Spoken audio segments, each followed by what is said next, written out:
नमस्कार, India real estate guide में आपका फिर बहुत सारा स्वागत है। और जैसा कि आप जानते हैं, इंडिया रियल एस्टेट गाइड आ चुका है अपने नए अवतार में, जहां पर हम देश भर के प्रॉपर्टी मार्केट का कर रहे हैं इन डेप्थ एनालिसिस, बता रहे हैं आपको किस तरह से करें आप प्रॉपर्टी में निवेश ताकि आपको मिले ज़्यादा से ज़्यादा रिटर्न।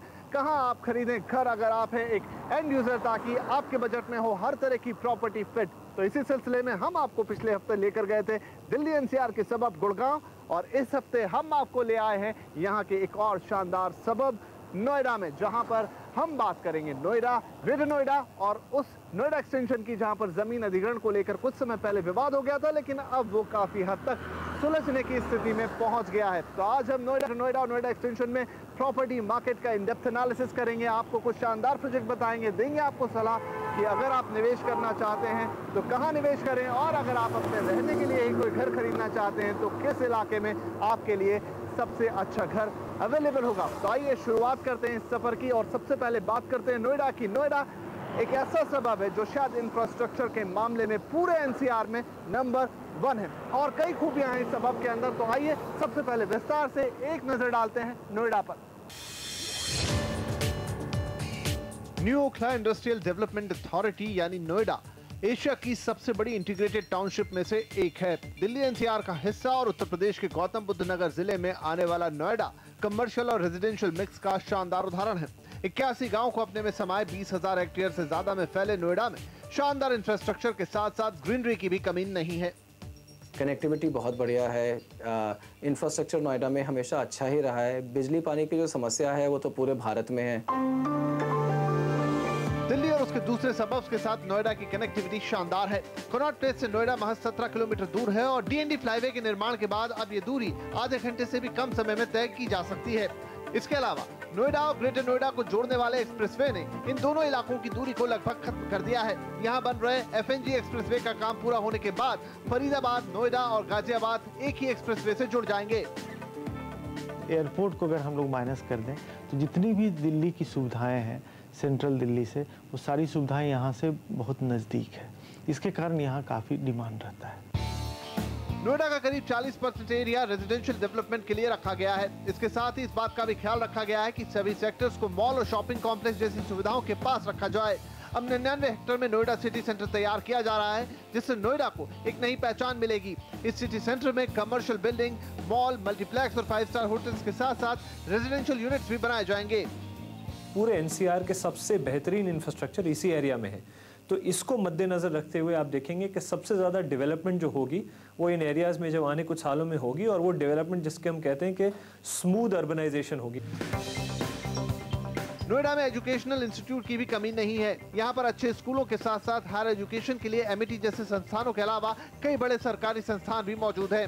नोएडा में इस वक्त 6000 से भी ज्यादा मैन्युफैक्चरिंग यूनिट है, जहाँ 1 लाख से ज्यादा लोग काम करते हैं। नोएडा के सेक्टर 38A में 119 एकड़ में अंतर्राष्ट्रीय स्तर का मनोरंजन पार्क बनाने की योजना भी है। इसके अलावा यहाँ विश्व स्तरीय स्पोर्ट्स फैसिलिटी भी डेवलप की जा रही है, जिसमें 450 एकड़ में बनने वाला स्पोर्ट्स कॉम्प्लेक्स भी शामिल है। साथ ही साथ नोएडा में अंतर्राष्ट्रीय स्तर के गोल्फ कोर्स भी बनाए गए हैं। तो ये आपने देखा आज नोएडा, और अब हम बात करेंगे यहाँ के प्रॉपर्टी मार्केट की। नोएडा के प्रॉपर्टी मार्केट को अगर आप एक नज़र में देखें तो यहाँ के कई अलग अलग सेक्टर्स में इस समय डेवलपमेंट हो रही है। खासतौर पे जो 70 के सीरीज़ के सेक्टर है वहाँ पे आपको नया कंस्ट्रक्शन होता दिख जाएगा। लेकिन जो सबसे ज़्यादा देखने में आएगा वो है अगर आप Noida greater Noida express highway पर चलेंगे और यहाँ से ग्रेटर नोएडा की तरफ जाएंगे, तो इस एक्सप्रेसवे के दोनों तरफ आपको ढेर सारी सप्लाई आती हुई दिखाई देगी, जो अलग अलग सेक्टर्स में बटी हुई है। हालांकि जानकारों का कहना है कि इसे ओवर सप्लाई नहीं समझा जा सकता, क्योंकि नोएडा में अब बहुत ज़्यादा ज़मीन जो कि फ्री हो बाकी नहीं है। ऐसे में आगे जो भी नए प्रोजेक्ट्स आएंगे वो किसी एक ज़मीन को खरीद कर उस पर बनाए गए प्रोजेक्ट होंगे, यानी यहाँ पर भाव बढ़ने की गुंजाइश पैदा हो जाएगी, जिस लेवल पर अभी हम दामों को देख रहे हैं। तो आइए अब एक नज़र डालते हैं और एक इन डेप्थ एनालिसिस लेते हैं नोएडा के प्रॉपर्टी मार्केट का। नोएडा दिल्ली एनसीआर का एक हॉट प्रॉपर्टी डेस्टिनेशन है। नोएडा और उससे लगे हुए इलाकों में काम करने वाले लोग यहाँ पर घर लेना काफी पसंद करते हैं। इसके अलावा लोगों को ये निवेश के लिए भी अच्छा ऑप्शन लगता है। फिलहाल नोएडा और ग्रेटर नोएडा को जोड़ने वाले एक्सप्रेसवे पर इस वक्त काफी कंस्ट्रक्शन चल रहा है। इसके अलावा नोएडा के कुछ और सेक्टरों में भी प्रोजेक्ट बन रहे हैं। सेक्टर 72, सेक्टर 76, सेक्टर 74, सेक्टर 119 यहाँ पे काफ़ी डेवलपमेंट हो रही है। सेक्टर 50, सेक्टर 52 यहाँ पे काफ़ी प्रोजेक्ट्स लॉन्च हुए हैं।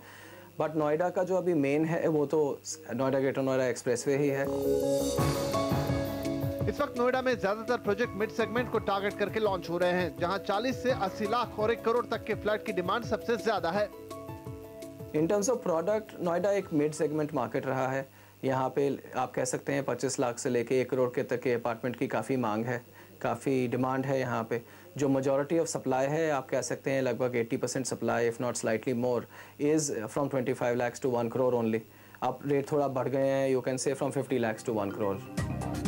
नोएडा एक्सटेंशन में जमीन अधिग्रहण विवाद के चलते यहाँ के प्रॉपर्टी मार्केट पर भी असर पड़ा है, जिससे सप्लाई घटी है और भाव में भी बढ़ोतरी नजर आई है। बिल्डर्स का भी मानना है कि आने वाले वक्त में भाव में और बढ़ोतरी दिख सकती है। मेरे ख्याल में नोएडा में अभी एज सच बहुत ज़्यादा सप्लाई बाकी नहीं है, तो मुझे लगता है कि नोएडा में लैक ऑफ सप्लाई कुछ रेट्स आगे बढ़ने के चांसेस हैं। जाहिर है ऐसे में यहाँ निवेश का भी अच्छा मौका बनता है, जहाँ 5 साल में ही दोगुने रिटर्न की उम्मीद की जा सकती है। मैं तो कहूँगा कि 5 साल में ही दुगने होने के चांसेस हैं, 10 साल में तो और ज़्यादा बढ़ने के चांसेस हैं, क्योंकि ग्रेजुअली जो कंसंट्रेशन है पॉपुलेशन का शिफ्ट वो अच्छे इंफ्रास्ट्रक्चर की ओर लोग करना चाह रहे हैं। तो आप अगर मिड सेगमेंट में अच्छे घर की तलाश में हैं और अच्छे इंफ्रास्ट्रक्चर के साथ अच्छी कनेक्टिविटी भी आपकी जरूरत है, तो नोएडा आपके लिए एक अच्छा ऑप्शन हो सकता है। तो ये आपने देखा नोएडा का प्रॉपर्टी मार्केट, और अब हम बात करेंगे यहाँ पर चल रहे और आने वाले प्रोजेक्ट्स की। अलग अलग प्राइस पॉइंट में यहाँ आपके लिए प्रोजेक्ट मौजूद है, लेकिन एक डिसेंट सा प्रोजेक्ट आपको 30 से 35 लाख उसकी शुरुआत होती हुई मिलेगी, और जैसे जैसे आप प्रीमियम सेगमेंट की तरफ बढ़ेंगे 1 करोड़, 1.25 करोड़, 2 करोड़, इस तरह से प्राइस यहाँ पर बढ़ती जाएगी। अच्छी बात यहाँ पर यही है कि यहाँ पर हर प्राइस सेगमेंट में, हर बजट सेगमेंट में आपके लिए प्रोजेक्ट मौजूद है। तो आइए अब एक नज़र डालते हैं नोएडा में कुछ शानदार प्रोजेक्ट्स पर। आपका बजट 35 से 40 लाख रुपए के अंदर है तो आपको सेक्टर 76 में आम्रपाली के प्रोजेक्ट सिलिकॉन सिटी में 32 लाख रुपए में शुरुआती रेंज मिल जाएगी। वहीं बन रहे आम्रपाली के प्रोजेक्ट प्रिंसली एस्टेट में भी घरों की शुरुआत 35 लाख रुपए से हो रही है। आम्रपाली सिलिकॉन सिटी है, उसका हमने हाफ फेज लॉन्च किया था, वो एक फेज हमारा बचा हुआ, उसको हम लोग लॉन्च करेंगे। उसी तरह से हमारा प्रिंसली एस्टेट में एक फेज बचा हुआ है, उसको लॉन्च करेंगे। इसके अलावा आपको सुपरटेक के कैपटाउन में भी 32 लाख रुपए की शुरुआती कीमत पर घर मिल जाएगा। यदि आपका बजट थोड़ा ज्यादा है और आपको 40 से 80 लाख रुपए के बीच अच्छे घर की तलाश है, तो आपके लिए नोएडा ग्रेटर नोएडा एक्सप्रेसवे पर प्रोजेक्ट की भरमार है। यहाँ आपको लॉजिक्स की ब्लॉसम काउंटी में 42 लाख से 74 लाख रुपए के बीच घर मिल जाएंगे। इसके अलावा पूर्वांचल बिल्डर्स के रॉयल पार्क में 48 लाख रुपए से घरों की शुरुआत हो रही है। साथ ही जेपी ग्रुप के पवेलियन कोर्ट में 45 से 90 लाख रुपए की रेंज में घर उपलब्ध हैं। लेकिन अगर आप प्राइम सेगमेंट में घर की तलाश कर रहे हैं तो आपको 3C के प्रोजेक्ट लोटस पनाश में 1.25 करोड़ की रेंज में बेहतरीन 3 BHK फ्लैट मिल जाएगा। इसके अलावा सेक्टर 78 में महागुन बिल्डर्स के प्रोजेक्ट महागुन मेजारिया में आपको 2 से 5 करोड़ रुपए की रेंज में घर मिल जाएगा। तो ये आपने देखे नोएडा के अंदर कुछ शानदार प्रॉपर्टी प्रोजेक्ट, और अब इंडिया रियल एस्टेट गाइड में वक्त हो गया एक छोटे से ब्रेक का। लेकिन जब हम ब्रेक से वापस आएंगे तो आपको लेकर चलेंगे ग्रेटर नोएडा में, बताएंगे वहां का प्रॉपर्टी मार्केट और देंगे कुछ शानदार प्रॉपर्टी ऑप्शन। तो कहीं मत जाइएगा, क्योंकि हम तुरंत हाजिर हो रहे हैं इस छोटे से ब्रेक के बाद।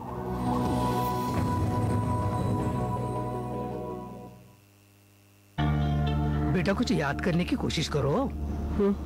याद आया, मैं थाईलैंड में ताता थैया कर रहा हूँ और केरला में रोमांस कर रहा हूँ।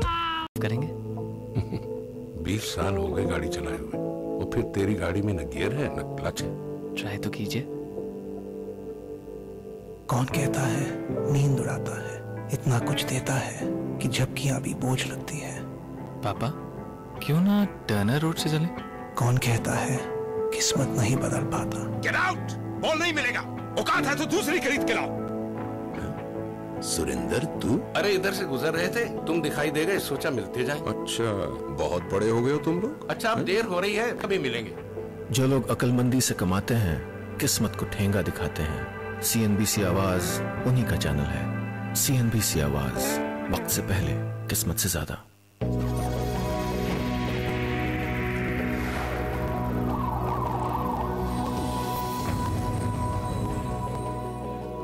ब्रेक के बाद इंडिया रियल एस्टेट गाइड में आपका एक बार फिर स्वागत है। और जैसा कि आप जानते हैं, आज हम मौजूद हैं दिल्ली NCR के सबब नोएडा में। उत्तर प्रदेश का ये इलाका यहाँ के गौतम बुद्ध नगर जिले के अंदर आता है, और ब्रेक से पहले हमने आपको नोएडा का प्रॉपर्टी मार्केट दिखाया, बताया किस तरह के प्रोजेक्ट यहाँ पर मौजूद है, कहाँ पर आपको बेहतरीन प्रॉपर्टी मिल सकती है, कितने रिटर्न्स मिलेंगे, अगर आप निवेशक हैं तो क्या करें, और अगर आप एंड यूज़र हैं तो कहाँ पर आपके लिए प्रॉपर्टी खरीदना सबसे फ़ायदेमंद होगा। और अब हम आपको लेकर आ गए हैं ग्रेटर नोएडा में, नोएडा ग्रेटर नोएडा एक्सप्रेसवे पर मौजूद ग्रेटर नोएडा। नोएडा से यहाँ आने में मात्र 20 मिनट हार्डली इतना वक्त लगता है इस एक्सप्रेसवे के सहारे। और अगर इंफ्रास्ट्रक्चर की बात करूं तो ग्रेटर नोएडा नोएडा के मुकाबले शायद 20 ही है। तमाम परियोजनाएं यहाँ पर ऐसी हैं जो आने वाले वक्त में इसको और चमकाएंगी।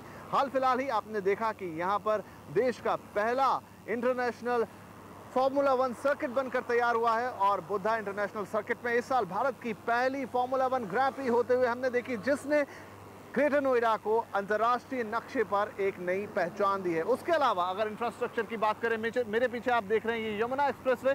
हालांकि मायावती सरकार में इसका काम शुरू हुआ था और ये विवादों में पड़ गया, लेकिन 185 किलोमीटर लंबा ये एक्सप्रेसवे जिस दिन भी बनकर तैयार होगा, यहाँ से आगरा की दूरी मात्र 2 घंटे से भी कम में आप पूरी कर पाएंगे। तो इसी तरह की परियोजनाओं से ग्रेटर नोएडा को एक नई पहचान मिली है और यहाँ के प्रॉपर्टी मार्केट को एक नया बूस्ट। तो इससे पहले कि हम यहाँ के प्रॉपर्टी मार्केट की विस्तार से चर्चा करें, आपको बताएं किस तरह के प्रोजेक्ट यहाँ पर मौजूद है, एक नजर डालेंगे ग्रेटर नोएडा पर। नोएडा की ही तरह ग्रेटर नोएडा भी उत्तर प्रदेश के गौतम बुद्ध नगर जिले का हिस्सा है। नोएडा से इसकी दूरी करीब 20 किलोमीटर है, लेकिन एक्सप्रेसवे बनने के बाद से यहाँ पहुँचने में अब वक्त नहीं लगता है। नोएडा की तरह ही ग्रेटर नोएडा भी एक बड़ी इंडस्ट्रियल टाउनशिप है, जिसमें प्लान रेजिडेंशियल डेवलपमेंट किया गया है। काफ़ी अनाउंसमेंट्स हो रहे हैं, नए नए प्रोजेक्ट आ रहे हैं, और 2-3 साल में आप देखेंगे पूरा बसलिंग टाउनशिप सा बन जाएगा, जहाँ पे वो सेल्फ कंटेन्ड होगा, और मेन नोएडा, जहाँ तक मेन नोएडा सेंट्रल एरिया है, वहाँ पे जाने की जरूरत नहीं होगी लोगों को। यहाँ पर IT और BPO के साथ साथ बायोटेक और ऑटोमोबाइल कंपनियां भी बड़ी तादाद में हैं। ग्रेटर नोएडा के पास भी बेहतरीन इंफ्रास्ट्रक्चर की सौगात है। ग्रेटर नोएडा को आगरा से सीधा जोड़ने वाले यमुना एक्सप्रेसवे पर काम पूरा होने के बाद यहाँ से आगरा तक की दूरी 2 घंटे में पूरी हो सकेगी। प्रोपोज 2 फ्लाईओवर और हैं। एक फ्लाईओवर अगर और आ जाता है तो सीधे ग्रेटर नोएडा को वो दिल्ली से जोड़ता है, तो उस केस में ग्रेटर नोएडा भी इक्वली नज़दीक हो जाएगा दिल्ली से। नोएडा की तरह ही इसका डेवलपमेंट भी सेक्टरों में किया गया है, जहां सेक्टरों को रोमन अल्फाबेट के नाम पर बनाया गया है। ग्रेटर नोएडा को अब अंतर्राष्ट्रीय स्तर पर पहचान भी मिल रही है। यहां पर हाल ही में बने बुद्धा इंटरनेशनल सर्किट में भारत की पहली फार्मूला 1 रेस कराई गई। इसके अलावा यहां पर ऐसे डेवलपमेंट हो रहे हैं जिससे ग्रेटर नोएडा को नई पहचान मिलेगी। जो फार्मूला 1 बना है, जो नाइट सफारी गवर्नमेंट ला रही है, ड्राई पोर्ट आ रहे हैं, या वहाँ पे बहुत इंस्टीट्यूशंस बहुत बड़े बड़े साइजेस के हैं, या एयरपोर्ट ये दिया जाता है, तो शायद ग्रेटर नोएडा कहीं ना कहीं नोएडा को भी पास कर जाए। इन्हीं सब बातों के चलते अगर आने वाले वक्त में ग्रेटर नोएडा में भी प्रॉपर्टी के दाम बढ़ते हुए दिखाई दें तो ज्यादा आश्चर्य नहीं होगा। तो ये आपने देखी ग्रेटर नोएडा की कहानी, और अब हम बात करेंगे यहाँ के प्रॉपर्टी मार्केट की। वैसे तो यहाँ का यानी ग्रेटर नोएडा का प्रॉपर्टी मार्केट एक एंड यूजर मार्केट ही कहलाता है, लेकिन अब यहाँ पर कुछ हद तक इन्वेस्टर एक्टिविटी भी शुरू हो गई है। कारण कई है, मसलन नोएडा में अब ज़मीन बहुत ज़्यादा नहीं बची है, इसलिए वहाँ की काफ़ी डिमांड यहाँ शिफ्ट हो रही है। इसके अलावा ग्रेटर नोएडा के ही एक्सटेंडेड हिस्से, जिसे आप नोएडा एक्सटेंशन के नाम से जानते हैं, वहाँ पे जो प्रॉब्लम्स हुए, इसलिए काफ़ी हद तक वहाँ के बायर्स भी इस इलाके में शिफ्ट हुए हैं और उसका फ़ायदा इससे मिल रहा है। तो ऐसे कई फैक्टर्स हैं जो अब इसे एक इन्वेस्टर ड्रिवन मार्केट भी बना रहे हैं, लेकिन फिर भी मोटे तौर पर ये आज भी एक एंड यूज़र का ही मार्केट है, जहाँ पर अलग अलग प्राइस रेंज में आपको प्रोडक्ट मिल जाएंगे। तो आइए एक नज़र डालते हैं ग्रेटर नोएडा के प्रॉपर्टी मार्केट पर। ग्रेटर नोएडा का प्रॉपर्टी मार्केट एक एंड यूजर मार्केट के तौर पर ही देखा जाता है। इसी के चलते यहाँ पर भाव में बहुत ज्यादा बढ़ोतरी देखने को नहीं मिली है। जानकार भी इसे लंबे नजरिए के निवेश वाला बाजार मानते हैं। ग्रेटर नोएडा एक स्टेबल मार्केट है, एंड यूज़र मार्केट है, और जो इन्वेस्टर हैं वो इन्वेस्ट करें तो वो थोड़े लंबे टाइम फ्रेम के लिए इन्वेस्ट करें। मेरे हिसाब से आपका मिनिमम पर्सपेक्टिव 8-10 साल का होना चाहिए ग्रेटर नोएडा के लिए। एक्सप्रेसवे बनने के बाद उसके दोनों तरफ बन रही प्रॉपर्टी के दाम तेजी से बढ़े हैं, लेकिन ग्रेटर नोएडा को इसका ज्यादा फायदा नहीं मिला है। हालांकि अब एक्सप्रेसवे के आसपास जगह न बचने पर एक बार फिर ग्रेटर नोएडा में प्रॉपर्टी की डिमांड बढ़ रही है। मुझे लगता है नेक्स्ट 2 ईयर्स में जितनी भी सप्लाई हुई है रेजिडेंशियल साइड में वो सारी 100% ऑक्यूपाइड होगी और नेक्स्ट सप्लाई अवेलेबल नहीं होगी ग्रेटर नोएडा में। तो ग्रेटर नोएडा का जो पोजीशन है काफ़ी स्ट्रॉन्ग फुटिंग पे मुझे ग्रेटर नोएडा नज़र आती है। ग्रेटर नोएडा की खास बात यह भी है कि यहाँ पर बड़े साइज के प्लॉट मौजूद हैं, जिससे यहाँ पर बड़े रेजिडेंशियल और कमर्शियल प्रोजेक्ट बनाए जा सकते हैं। ऐसे में आने वाले वक्त में ग्रेटर नोएडा में काफी नए प्रोजेक्ट देखने को मिलेंगे। तो ये आपने देखा ग्रेटर नोएडा का प्रॉपर्टी मार्केट, और अब हम बात करेंगे यहाँ पर मौजूद प्रोजेक्ट्स की। नोएडा की तरह ग्रेटर नोएडा में भी अच्छी बात यह है कि यहाँ पर हर प्राइस पॉइंट के प्रोजेक्ट मौजूद है। अगर आपका बजट 25 लाख रुपए से शुरू होता है तो आपके लिए घर मौजूद है, और अगर आप 1 करोड़ 2 करोड़ या फिर उससे ज़्यादा का घर लेना चाहते हैं तो प्रीमियम सेगमेंट में भी यहाँ पर काफ़ी ज़्यादा प्रोडक्ट आ रहे हैं। तो आइए अब एक नज़र डालते हैं ग्रेटर नोएडा के प्रोजेक्ट्स पर, किस तरह के प्रोजेक्ट यहाँ पर आपके लिए बनाए जा रहे हैं और किस तरह के घर यहाँ पर आपके लिए अवेलेबल हैं। ग्रेटर नोएडा में नोएडा के मुकाबले दाम अभी भी कम है, जहां आप निवेश और रहने दोनों के लिहाज से फ्लेक्सिबल बजट में घर खरीदने के बारे में सोच सकते हैं। अगर आप अपना बजट 35 लाख रुपए तक रखना चाहते हैं तो आपके लिए जो ऑप्शन मौजूद हैं उनमें से एक है सुपरटेक का प्रोजेक्ट ग्रैंड सर्किट, जहां पर घर की कीमत शुरू होती है 16 लाख रुपए से। इसके अलावा ग्रेटर नोएडा के म्यू सेक्टर में आपको ओमेक्स के पाम ग्रीन प्रोजेक्ट में 30 लाख रुपए की शुरुआती कीमत में 2 BHK फ्लैट मिल जाएगा। अगर आप अपना बजट थोड़ा ऊंचा रखना चाहते हैं, यानी 40 लाख रुपए से ऊपर, तो आप अंसल के प्रोजेक्ट मेगापोलिस में घर देख सकते हैं, जहां भाव 40 लाख रुपए से शुरू होकर 90 लाख रुपए तक जाता है। इसके अलावा जेपी स्पोर्ट्स सिटी में आपको 40 लाख रुपए से घर की शुरुआत मिल जाएगी। अगर आप ग्रेटर नोएडा में प्रीमियम प्रॉपर्टी तलाश कर रहे हैं तो जेपी के प्रोजेक्ट कंट्री होम्स में आपको 60 लाख रुपए से 1 करोड़ रुपए के बीच लग्जरी फ्लैट्स मिल जाएंगे। इसके साथ ही ग्रेटर नोएडा के जीटा सेक्टर में बन रहा है पैरामाउंट का प्रोजेक्ट गोल्ड फॉरेस्ट, जो आपको विला और फ्लैट दोनों का ऑप्शन मिल रहा है। और इसी के साथ इंडिया रियल एस्टेट गाइड में वक्त हो गया एक और छोटे से ब्रेक का, लेकिन जब हम ब्रेक से वापस आएंगे तो आपको लेकर चलेंगे नोएडा के एक ऐसे हिस्से में जो जमीन अधिग्रहण को लेकर पिछले कुछ समय से काफी विवादों में रहा है। जी हाँ, हम बात कर रहे हैं नोएडा एक्सटेंशन की, लेकिन अब वहाँ स्थितियाँ धीरे धीरे बेहतर हो रही हैं और जल्द ही हम वहाँ पर एक बार फिर कंस्ट्रक्शन शुरू होता हुआ देखेंगे। तो यहाँ पर ले रहे हैं हम एक छोटा सा ब्रेक, लेकिन तुरंत हाजिर होते हैं इस ब्रेक के बाद और लेकर चलेंगे आपको नोएडा एक्सटेंशन। कहीं मत जाइएगा, हम आ रहे हैं इस छोटे से ब्रेक के बाद।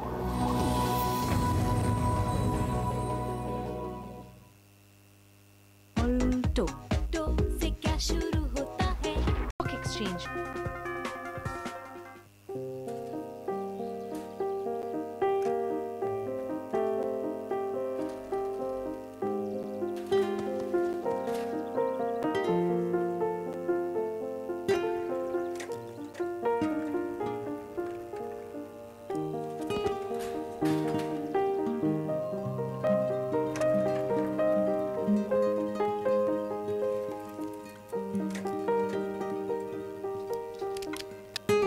तेरे को बोला था ना, ये स्टैंड बच्चों साइकिल के लिए नहीं है।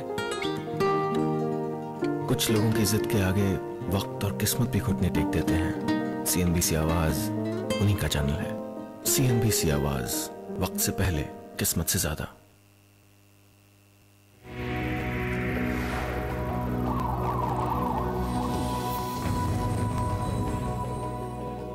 ब्रेक के बाद इंडिया रियल एस्टेट गाइड में आपका एक बार फिर स्वागत है। ब्रेक से पहले आपने देखा ग्रेटर नोएडा और हमने आपको दिए प्रॉपर्टी में कुछ शानदार ऑप्शन, चाहे निवेश के लिए, चाहे फिर आप घर खरीदना चाहते हो। और अब हम बात करने जा रहे हैं नोएडा एक्सटेंशन की। ये ग्रेटर नोएडा का वो हिस्सा है जो ज़मीन अधिग्रहण को लेकर काफ़ी विवादों में रहा। हालांकि अब चीज़ें बेहतर हो रही हैं, कोर्ट की तरफ से कुछ सकारात्मक आदेश आए हैं, साथ ही बिल्डरों और किसानों के बीच भी मुआवजे को लेकर बात बनती हुई दिख रही है। तो जल्द ही हम यहाँ पर एक बार फिर फुल स्विंग में कंस्ट्रक्शन होता हुआ देखेंगे। बहरहाल अगर हम इस इलाके की बात करें तो शायद ये दिल्ली NCR का सबसे अफोर्डेबल इलाका है, जहाँ पर अभी भी 15 से 35 लाख के प्राइस रेंज में बहुत सारा कंस्ट्रक्शन हो रहा है। तो आइए एक नज़र डालते हैं नोएडा एक्सटेंशन पर।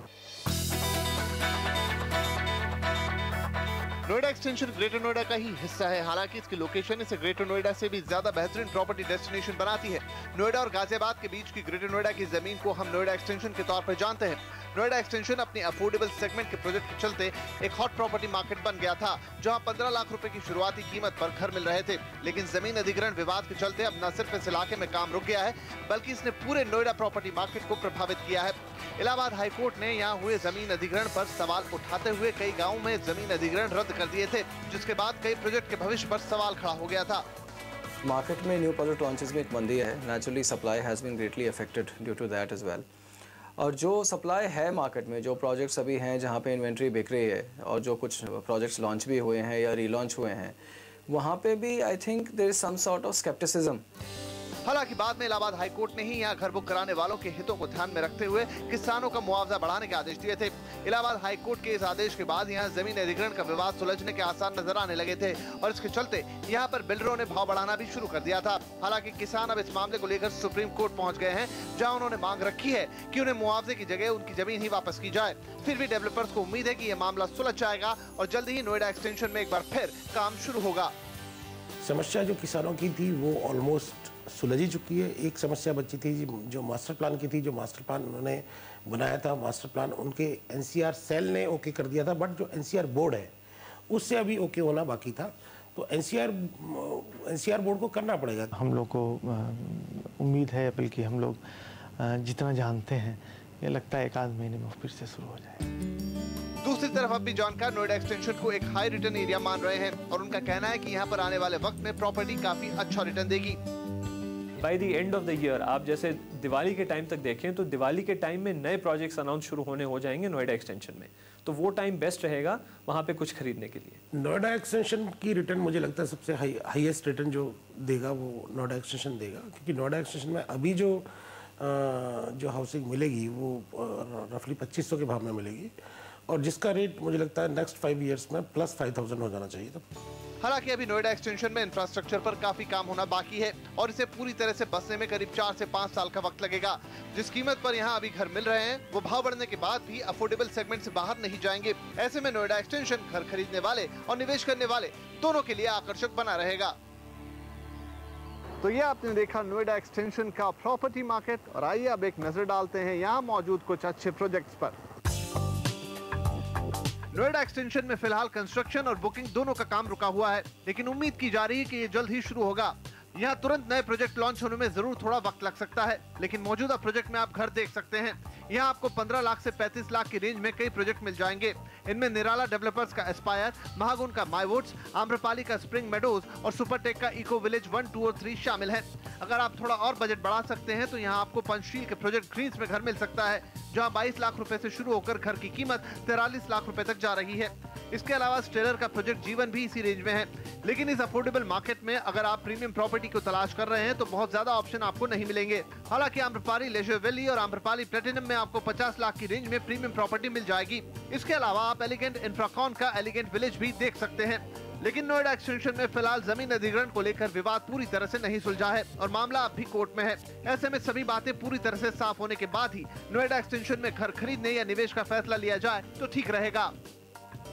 और इसी के साथ इंडिया रियल एस्टेट गाइड के इस हफ्ते के सफ़र को हम यहीं ख़त्म करते हैं। लेकिन दिल्ली एनसीआर का सफ़र अभी ख़त्म नहीं हुआ है, क्योंकि अभी फरीदाबाद, गाज़ियाबाद, कुंडली ऐसे कई और इलाके बचे हैं जिनके बारे में हमें आपको बताना बाकी है, अच्छे प्रॉपर्टी ऑप्शंस देना बाकी है। और अगर आप एक निवेशक हैं तो आपके लिए कुछ और शानदार टिप्स और सलाह करेंगे इंतज़ार। लेकिन ये सब होगा अगले हफ्ते जब हम दोबारा लौट कर आएंगे दिल्ली एनसीआर का जायज़ा लेने के लिए और लेकर चलेंगे आपको फरीदाबाद, गाज़ियाबाद और उसके कुछ और इलाकों में। तब तक के लिए नमस्कार।